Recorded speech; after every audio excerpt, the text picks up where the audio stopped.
You know that this isn't good for you. You know it's over, but your body just hasn't quite caught up. You're still checking your phone, hoping for a message, imagining that he's going to come through the door and say that he's made some kind of mistake. You're probably sitting around replaying the last conversation the two of you had over and over in your brain, trying to scan for something that maybe you've missed, trying to bargain yourself out of what you said or you did and how you might have done it differently so you could get a second chance. This isn't love anymore, not the way it used to be. And the shock of being separate from him is huge. Your whole system is wired to reach out for the person you love, even when they're gone. And that pull feels like it might just break you. When relationships end, long term relationships end, the longing that we feel is actually normal, but excruciating.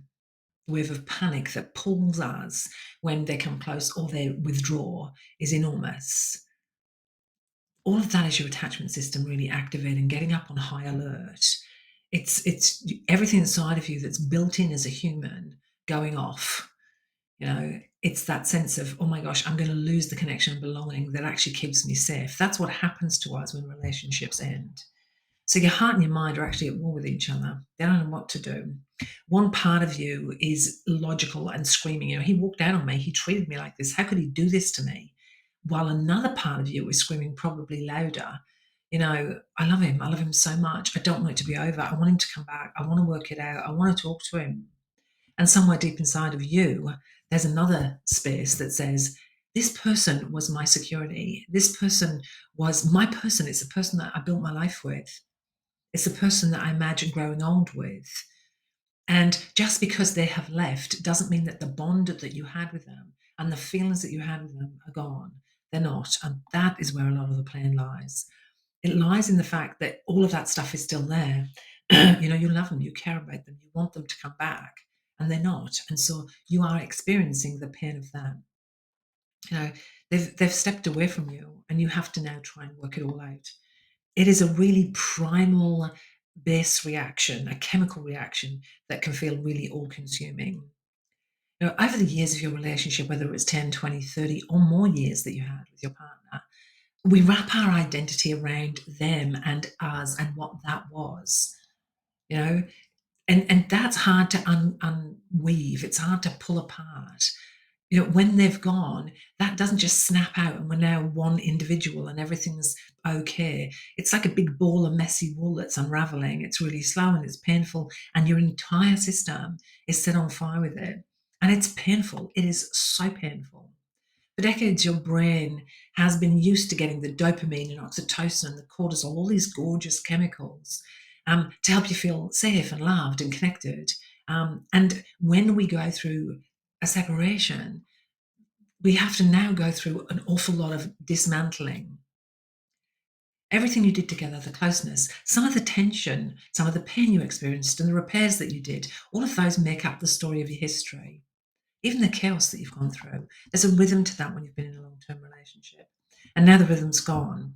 Your body's trying left to make sense of the silence and the emptiness. It's heartbreaking. And it's called heartbreak for a reason. It feels like you are heartbroken. Your heart is in pieces. Your entire system's reacting to the loss of a chemical upload from somebody that has helped you stay okay for decades. And it's not surprising that it really hurts like hell.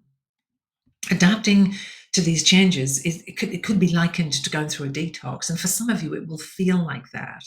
After years, decades where you have given so much, you've hoped hard, you've loved deep, and you feel like you've always shown up for somebody, your entire system is wired around that relationship.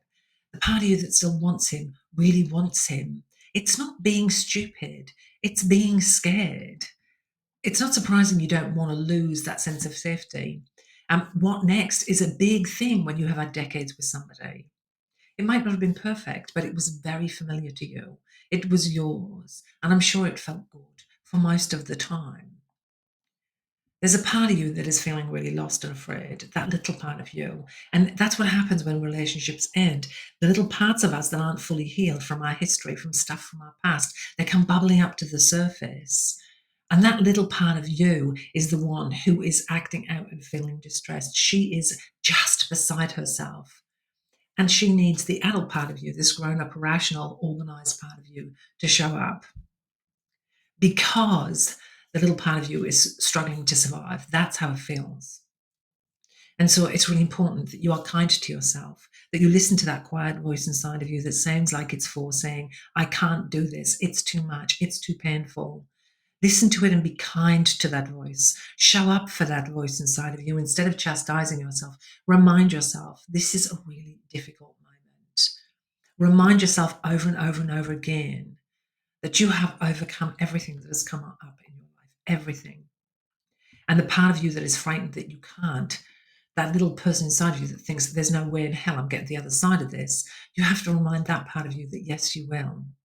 You've survived every single difficult moment in your life so far.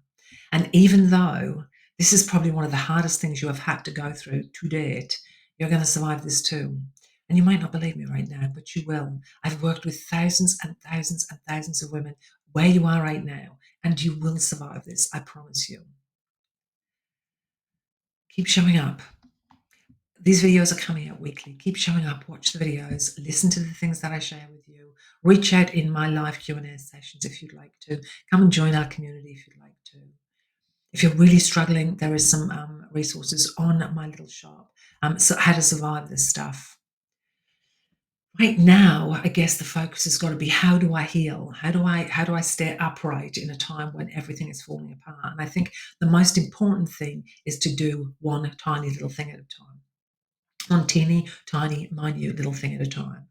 You know, put your feet on the bare ground, feel the earth under your feet, grass or sand or even the road if you need to, but have your bare feet land on the ground. That feeling can be really, really helpful. Remind yourself, I am here right now. I'm okay right now. I can do this one teeny tiny, itsy bitsy, weeny step at a time, whether that's, an hour at a time, or maybe that's a minute at a time, or if it's really hard, maybe it's 1 second at a time. Just remind yourself, I only have to survive the next couple of minutes and move through this pain until I can catch my breath again. Touch something cold, hold a piece of ice in your hand, see how it feels. Feel your body in a chair. Try and get back inside of your body. This is how we start to break the cycle of fear and overwhelm and those things, those things that take us outside of ourselves. It's not about fixing everything. It's not about fixing anything. It is about just trying to be where you are and bring yourself back to the present moment, one tiny breath at a time.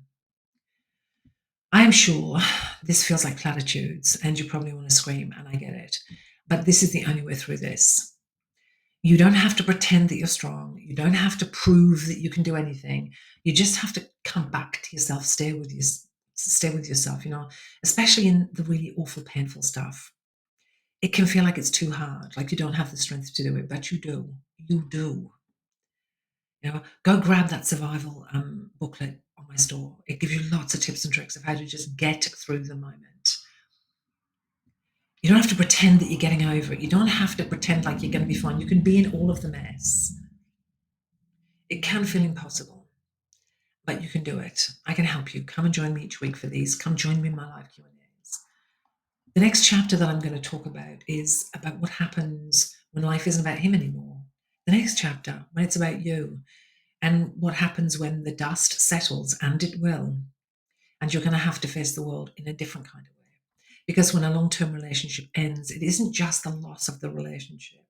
It's also the loss of the life you had with them, the person you were with them, and you start to change, and you are going to need to see yourself in very different kinds of ways. Mirrors crack, and humans are like mirrors, they crack too. And we start to internalize that crack, that break of who we are and how we are in the world. We have to work out what we're going to do next. And that is exactly what we're going to talk about in chapter 3. So I hope you'll join me for that. Take the best care of yourself.